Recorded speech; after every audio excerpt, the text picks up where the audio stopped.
alegria poder estar junto com os irmãos. Abra, por favor, sua Bíblia. Livro de Atos dos Apóstolos, capítulo 11, versículo de número 26. Atos, capítulo 11, versículo, vamos ler do 19 ao 26. Enquanto você acha, eu quero ser grato a Deus aqui por essa oportunidade de estar aqui na presença do Senhor, de estar aqui junto com os irmãos, para podermos adorar e bendizer o nome de Jesus. Louvar a Deus pela vida do pastor Clóvis, né? Pastor Clóvis, é isso?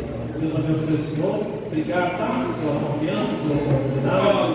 Pastor Robson, Deus abençoe o Senhor, toda a diretoria aqui do Departamento de Missões. Agradecer e louvar a Deus pela vida do pastor André, pastor Angélica, que me mandaram mensagem, estavam viajando no trabalho. Avisei para eles que hoje, infelizmente, eu chegaria atrasado. Acabei de chegar de viagem de trabalho, passei em casa, tratei a esposa, e vim para cá. Está aí, agradecer a Deus também, louvar o Senhor pela vida da minha esposa, essa mulher maravilhosa que Jesus colocou para caminhar do meu lado. E eu louvo a Deus pela vida dela. Atos, capítulo de número 11, versículo de número 19. Posso ler? Diga amém. Amém. Está escrito assim: e os que foram dispersos pela perseguição que sucedeu por causa de Estevão, caminharam até a Fenícia, Chipre e Antioquia, não anunciando a ninguém a palavra, senão somente aos judeus. E havia entre eles alguns varões de Chipre e de Cirene, os quais, entrando em Antioquia, falaram aos gregos, anunciando o Senhor Jesus. E a mão do Senhor era com eles, e grande número creu e se converteu ao Senhor. E chegou a fama destas coisas aos ouvidos da igreja que estava em Jerusalém. E enviaram Barnabé até Antioquia, o qual, quando chegou e viu a graça de Deus, se alegrou e exortou a todos a que com firmeza de coração permanecessem no Senhor, porque era homem de bem, cheio do Espírito Santo e de fé, e muita gente se uniu ao Senhor. E partiu Barnabé para Tarso a buscar Saulo, e achando-o, conduziu para Antioquia. E sucedeu que todo o ano se reuniram naquela igreja, ensinando muita gente. Em Antioquia foram os discípulos pela primeira vez chamados cristãos. Amém? Amém. O irmão João pode tomar seu assento, por favor. Eu quero pedir a gentileza de que você me dê toda a sua atenção. Eu prometo que eu vou ser sucinto, eu serei breve nas minhas palavras, mas eu preciso muito da sua atenção. Perca a atenção muito fácil. Então, se eu ver você conversando, se eu ver você falando, eu vou perder a atenção, não tenho que parar de pregar, porque eu não consigo. Perca a atenção. Então, foi difícil para eu chegar aqui hoje, eu estou bastante cansado e eu vim para deixar uma palavra de Deus para a sua vida, amém?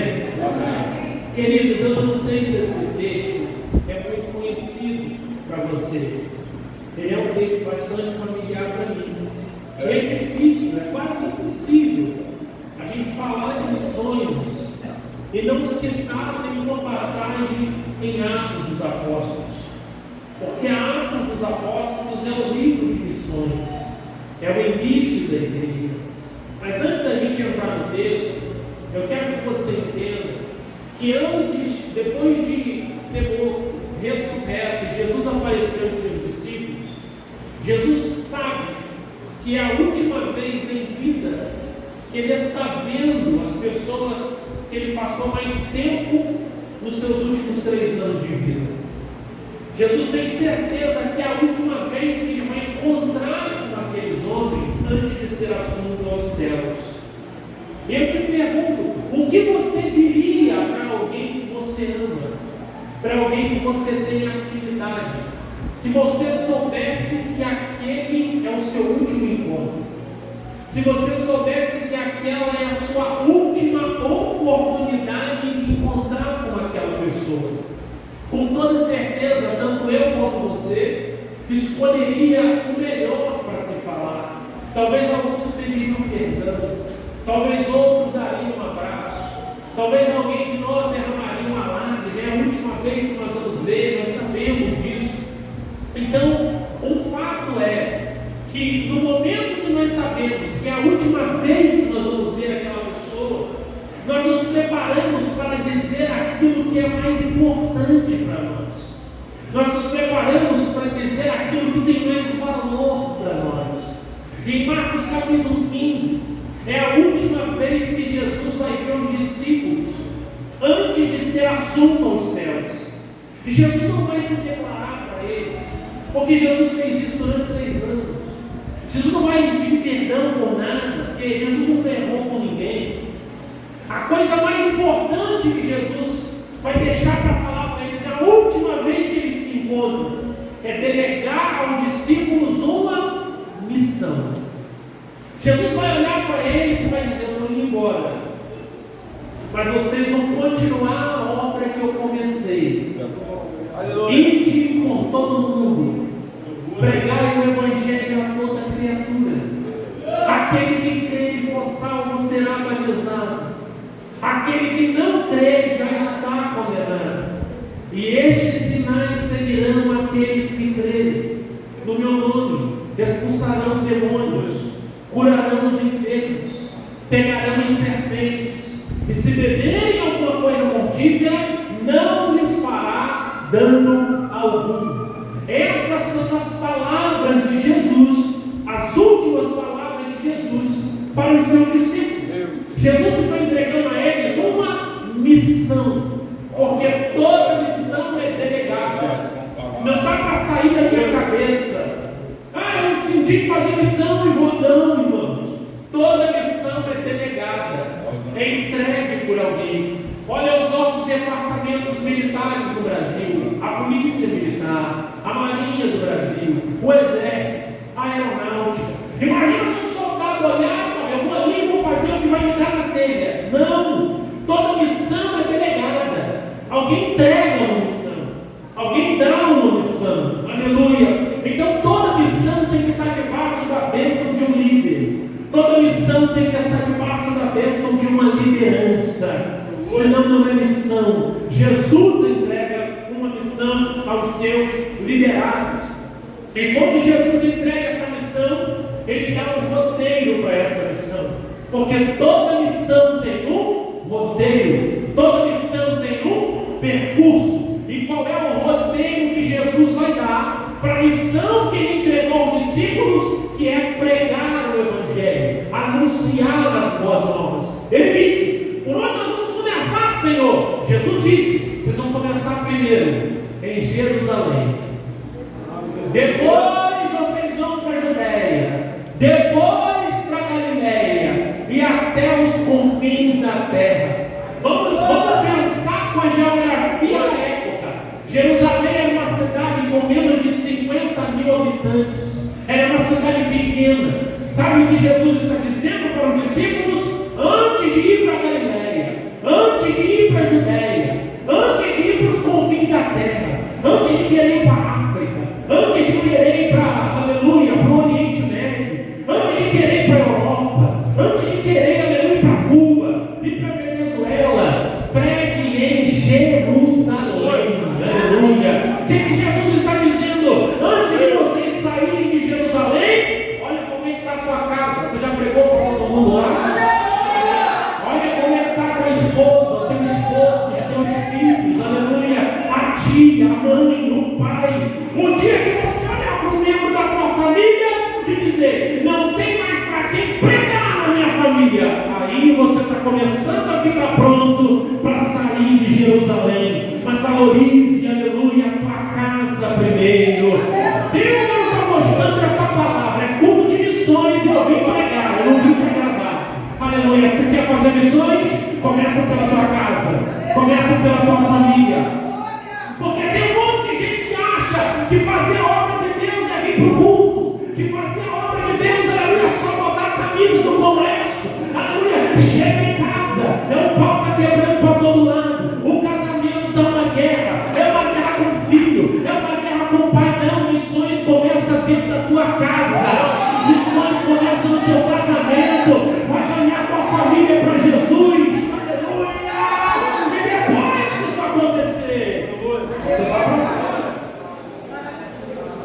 Gente, não é coisa da minha cabeça. É o que Jesus disse. Primeiro em Jerusalém. Pregou para a família, evangelizou a família. Salvá-los não é com você, pregar é com você. Você prestou atenção na missão que Jesus delegou aos discípulos? Ide e pregai. Quem crê e for batizado vai ser salvo. Quem não crê já está condenado. Então a sua missão é pregar. Já pregou para todo mundo? Agora você vai começar pelos teus vizinhos. Se ainda está em Jerusalém, vai pregar para a tua vizinhança. Já pregou para os teus vizinhos? Aleluia. Ou tem alguém aqui que é desse? Porque tem um pessoal que quer fazer missões nos nossos dias, aleluia, glória a Deus. Eles querem ir para a África, eles querem ir para o Oriente Médio, eles querem fazer missões, mas nunca pregou para o vizinho, irmão. Você já falou de Jesus para o vizinho da esquerda? Você já falou para Jesus para o vizinho da direita? Você já falou para Jesus para o vizinho da parte alta, da parte baixa, da tua casa? Não falou ainda? Então, glória a Deus, você vai sair daqui fazendo missões hoje. Não vai precisar pegar um avião, atravessar o continente para fazer missões. Tem alguém do lado da tua casa precisando ouvir que Jesus cura, liberta, salva e leva para o céu. Aleluia! Glória a Deus. Em Jerusalém, primeiro, eu te garanto, sem conhecer vocês, que se nós ganharmos a nossa família para Jesus, o pastor André vai ter que se virar, quebrar as paredes dessa igreja, aumentar esse tempo, porque não vai caber de tanto crente aqui dentro desse lugar. Aleluia. Estou falando só da família, aleluia, só dos crentes, aleluia, que você pode ganhar na tua casa. Se tu pregar só para a tua família e ganhar ela para Jesus, o pastor vai ter que ampliar as portas desse templo, aleluia, porque a tua casa vai encher. Eu vou profetizar para você, você quer levanta a mão em nome de Jesus. Eu profetizo que em poucos anos você vai cantar o hino que Josué cantou, dizendo: eu e a minha casa servimos ao Senhor. As missões começam em Jerusalém. Pregou para o teu bairro? Quantos cultos ao ar livre você já fez em Monte Alto? Quantas visitas? O distrito de Monte Alto precisa de Jesus. Aleluia. E Jesus quer salvar. As pessoas não querem sim, aleluia. Falte quem tem autoridade para pregar, para dizer que ele é bom, que ele é misericordioso, para pregar com testemunho da sua vida, porque já dizia que o Pai que pregue, se preciso for, use palavras. A sua forma de andar deve pregar o que Jesus fez na sua vida. Missões, irmão. Ser missões. Vamos fazer missões? Está no nosso alcance. Aleluia. Ele deu um roteiro. Depois que vocês pregarem para Jerusalém, depois que vocês mapearem Jerusalém e ver, nós pregamos para todo mundo que tem aqui. Agora nós vamos para Galiléia. Vamos sair um pouquinho do Rio. Depois nós vamos para a Judéia. E na Judéia, parando só no Brasil, já tem gente para pregar, aleluia, que a gente não dá conta. Aleluia, pregou aqui, aí sim nós vamos pensar em outras nações. Mas até lá, nós precisamos, aleluia, seguir um roteiro que o mestre nos entregou. E os discípulos fizeram isso. Porque Atos dos Apóstolos narra o início da igreja. É o início, aleluia, desta igreja que Jesus implantou. Ela começa aqui. E você sabia que Atos dos Apóstolos é o único livro da Bíblia que tem começo, mas não tem fim? Ele não se encerra em Atos 28. Todos os livros do Gênesis ao Apocalipse tem começo, tem meio e tem fim. Atos começa no capítulo 1 e o capítulo 28 termina com Paulo preso em Roma. Em Roma, Paulo ainda vai escrever a carta aos Efésios, a carta aos Filipenses, a carta aos Romanos. Muita coisa ainda vai acontecer. Então, o capítulo 28 não é o fim de Atos. Silvio, então aonde é? Por que não é o fim de Atos? Porque Atos dos Apóstolos é o livro da igreja. Então, cadê o capítulo 29 de Atos? Olha para o seu lado. Você é o capítulo 29 de Atos dos Apóstolos. Eu sou o capítulo 29 de Atos dos Apóstolos. Sabe por quê? Nós continuamos escrevendo a história da igreja. Que história você está deixando para os seus filhos? Que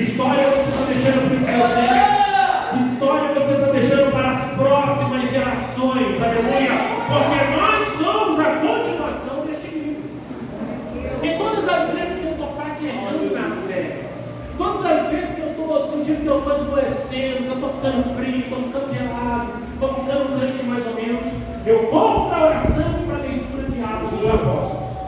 Porque Atos dos Apóstolos tem a receita, tem o modelo, tem a forma de uma igreja que agrada a Deus.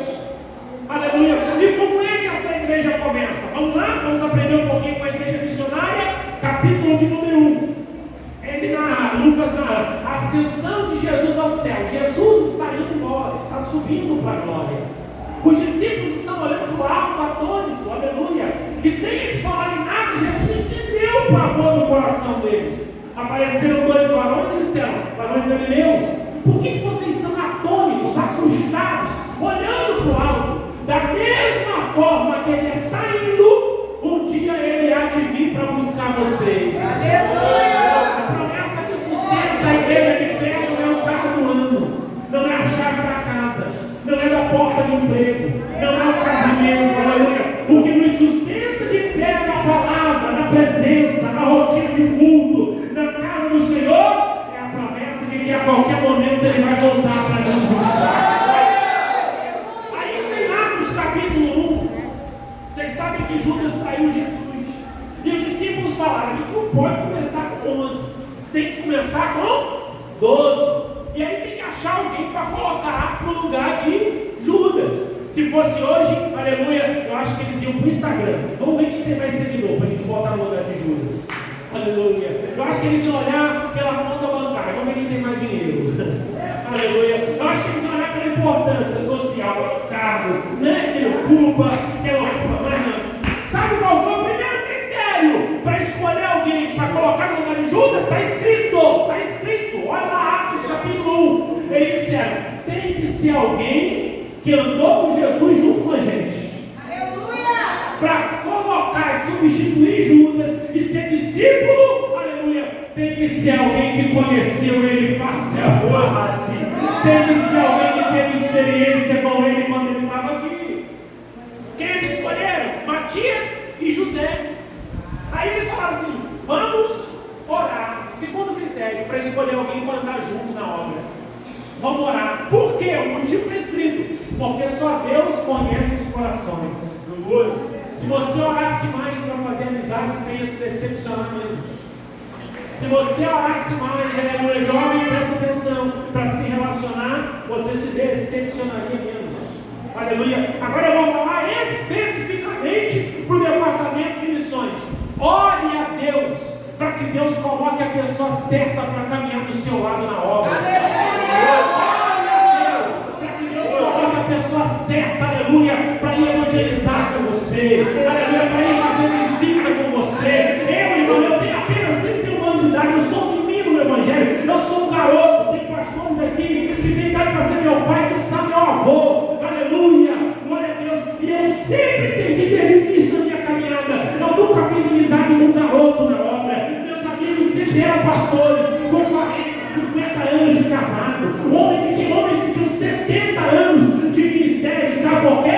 Eu entendia que eu precisava de estar perto, eu precisava estar perto de quem já passou pelo caminho que eu quero passar, quem já sofreu as lutas que eu vou sofrer. E é por isso que, mesmo sendo jovem, eu permaneci na presença do Senhor, eu perseverei na presença do Senhor e permaneço fazendo a obra do Senhor há mais de 10 anos, mesmo sendo jovem na nossa geração. Porque eu soube orar e escolher as pessoas que eu queria para caminhar do meu lado. Então, em Atos capítulo 1, eles oram para que Deus dê a eles um companheiro certo para fazer missões. Olha a igreja missionária, fazer missões tem que ser assim, irmão. Porque missão não é parte de diversão. Missão não é vestir roupa de congresso, passar uma maquiagem no rosto, não. Missão não é entrar no avião e ir para o congresso de missões. Missão não é pregar em grandes eventos. Não, olha, missão é guerra. Missão é renúncia. Missão é lágrima. Missão é propósito. Missão é jejum. Missão é oração. Aleluia. Glória a Deus. Missão é um departamento que mexe com o inferno. Então não pode estar de qualquer jeito. Então entra no propósito, entra na oração. Porque quem entrou para o departamento de missões entrou para a guerra, entrou para a luta, entrou para a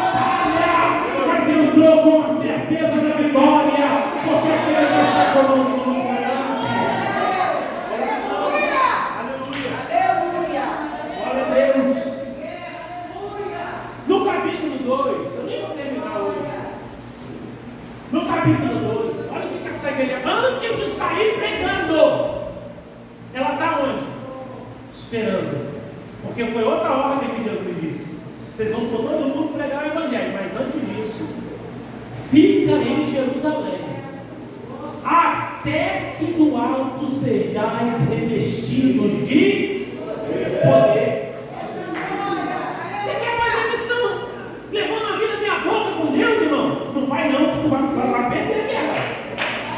Não vai não, que o campo missionário vai te ferir. Aleluia. Se você não está revestido de poder, fica em Jerusalém e se prepara.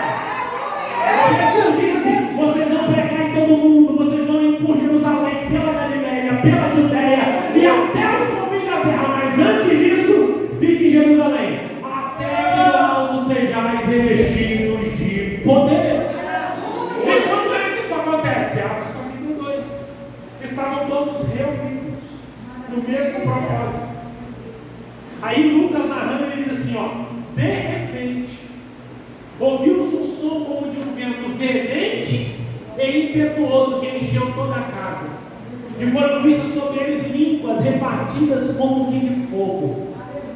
Preste atenção comigo. De repente, não quer dizer que aconteceu rápido. De repente, quer dizer que aconteceu em uma hora que ninguém esperava.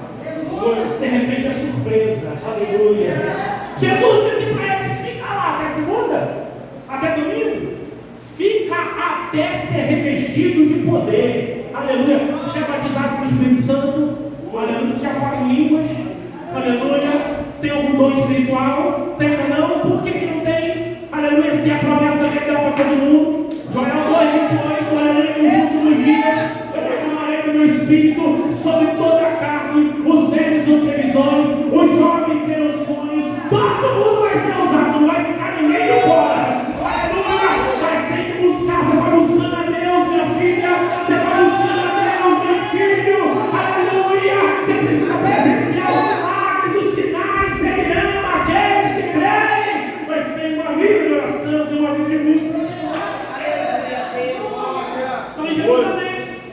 Quando o revestimento desceu, o poder desceu, o Espírito Santo os revestiu. Quando essa igreja, eu fui nessa igreja com muita sede, muita vontade. Com menos de 2 meses eu li a Bíblia toda. Só que eu entendi o que estava escrito em Atos 2. Eu não saí pregando, não, irmão. Eu morava em monte, orando. Todas as consagrações eu estava. Todas as vigílias eu estava. E a minha oração era só uma: Deus me reveste de poder. Me batiza do Espírito Santo. Me enche de fogo, de glória, de unção.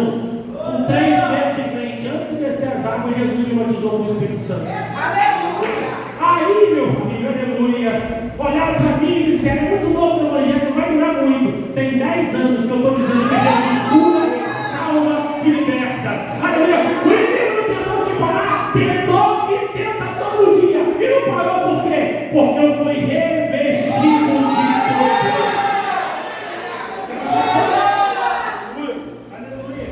Capítulo 3, capítulo 1 a igreja está orando, capítulo 2 a igreja está orando, no capítulo 3 a igreja está orando de novo.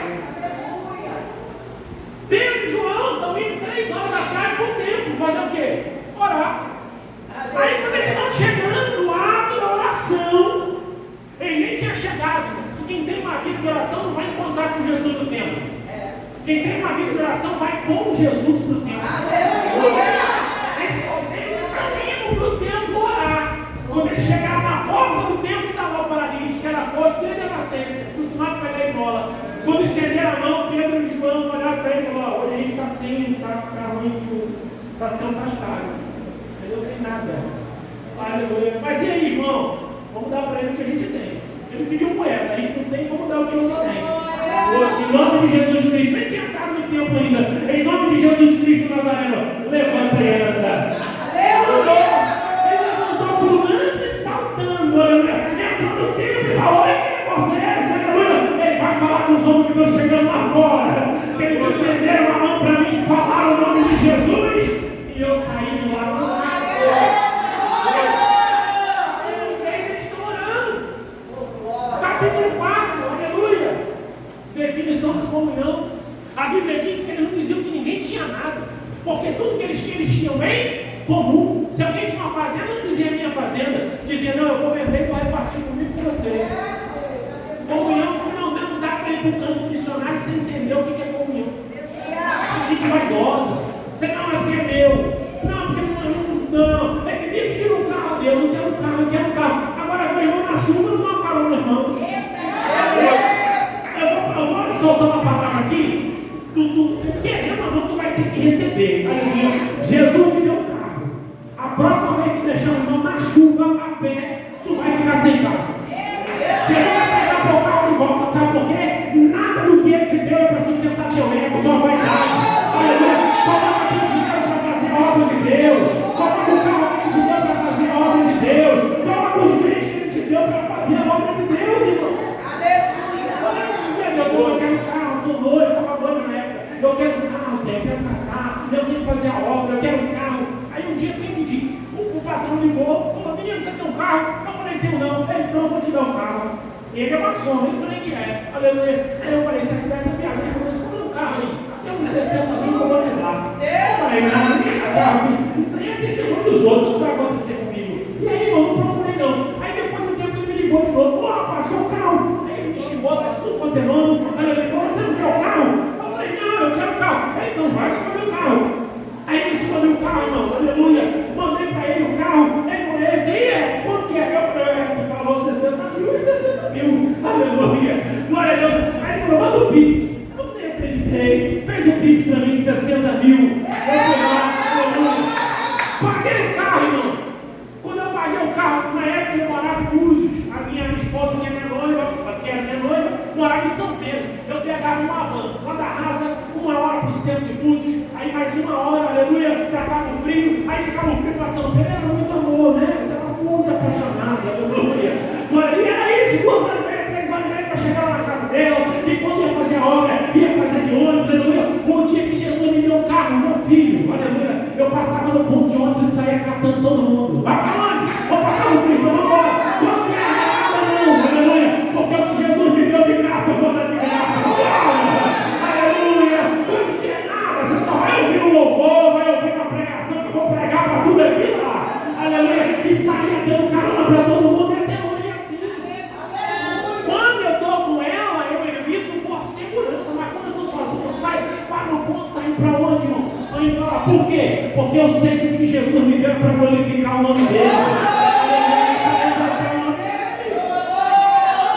Eu vou parar aqui. Aleluia. Mas eu quero que você entenda isso. Quem está envolvido com missões precisa ter uma vida fervorosa em Deus. Precisa ter uma vida fervorosa com Deus. Precisa ter uma vida de oração. Não pode ser apegado, não pode ser vaidoso. Aleluia. Glória a Deus. No capítulo 7, eles vão escolher um diácono. E eles estão fazendo o que no capítulo 7? Orando de novo. De novo, oração. Vou escolher um diácono. Não é porque é dinheiro. Quem tem um carro? Não, vamos orar. Para ver quem vai servir na mesa. Aí Deus foi lá e revelou um menino de 17 anos. Jovem, 17 anos. Era o que o Estevão tinha. Só que Lucas diz que ele era cheio de fé, prodígio e fazia maravilha diante de Deus e da igreja. A palavra maravilha aqui quer dizer mais que ressuscitar um morto do túmulo. 17 anos, olha a quantidade de milagres que esse garoto fazia. Aí ele está pregando, ninguém pode calar alguém cheio do poder de Deus e de verdade. Aí ele fala assim, só tem um jeito, vamos matar ele. Aí o Estevão, tu muda a mensagem ou tu morre? Então vou morrer, eu mudo a mensagem. Continuou pregando, irmão. Quando for apedrejar Estevão, você viu, olha, você vai escrito Estevão, para! Pelo amor de Deus, não me apedreja. Não, está doendo. Você viu Estevão fazendo isso? Atos 7, quando você chegar em casa, você vê. Não, irmão.